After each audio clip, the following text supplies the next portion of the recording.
নমস্কার বন্ধুরা, তৈরি করছি দু রকমের পকোড়া, বেগুনের মশলা পকোড়া আর কুমড়ির পকোড়া মানে কুমড়োর। এর জন্য মশলা পকোড়ার জন্য আমি একটু মশলা তৈরি করে নিচ্ছি।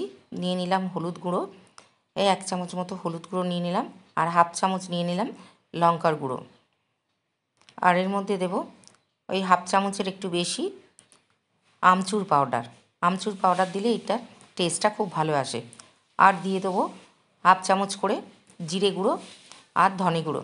জিরে গুঁড়ো দিয়ে দিলাম, আর দেব ধনে গুঁড়ো। আর এর মধ্যে দিয়ে দেবো 2 চামচ সাদা তেল। দিয়ে আমি এই মশলাটাকে প্রথমে মেখে নেবো। আর বেগুনগুলোকে পাতলা পাতলা গোল গোল করে আমি কেটে রেখেছি।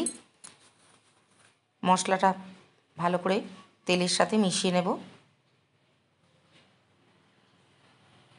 এবার যে পাতলা পাতলা করে গোল গোল বেগুনগুলো কেটে রেখেছি, সেটার একটা পিঠে এই মশলাটা লাগিয়ে নেব। নিয়ে একটা পকোড়ার জন্য দু টুকরো বেগুন লাগবে।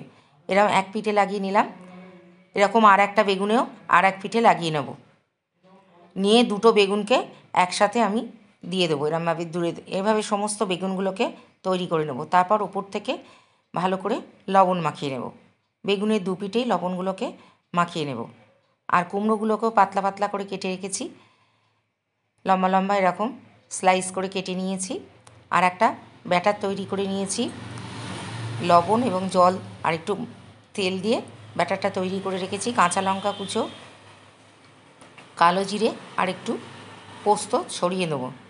দিয়ে এটাকে ভালো করে মিশিয়ে নেব। কালো জিরে আর পোস্তটা ভালো করে মিশিয়ে নেব। নিয়ে ব্যাটারটা তৈরি করা হয়ে গেল। এবার কড়াইতে তেল বসিয়ে দিয়েছি। এই 2 টুকরো বেগুন একসঙ্গে জুড়ে নিলাম। নিয়ে ওই ব্যাটারে চুবিয়ে এবার বেগুনগুলোকে ফ্রাই করে নিলেই তৈরি হয়ে যাবে মশলা বেগুন পকোড়া। এইভাবে সমস্ত বেগুনগুলোকে আমি ফ্রাই করে নেব।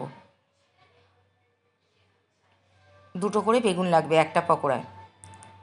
লাল লাল করে এবার বেগুনগুলোকে আমি ভেজে নেব। এক পিঠ ভাজা হয়ে গেছে, উল্টে দেবো। এইভাবেই সমস্ত বেগুনগুলোকে আমি ভেজে নেব।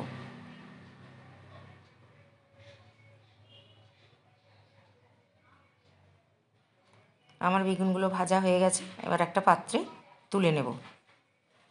এবার ওই তেলের মধ্যেই কুমড়োগুলোকে ওই ব্যাটারে চুবিয়ে লাল লাল করে ভেজে নেব। দুটো পকোড়াই খেতে খুব সুন্দর হয়।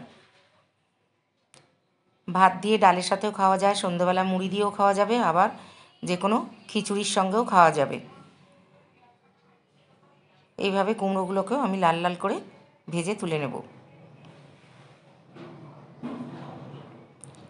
কুমড়োগুলোও ভাজা হয়ে গেছে, মানে কুমড়োর পকোড়াগুলো। তাহলে তৈরি হয়ে গেল 2 রকম পকোড়া, বেগুনের মশলা পকোড়া আর কুমড়োর পকোড়া। নমস্কার, আজ এই পর্যন্ত।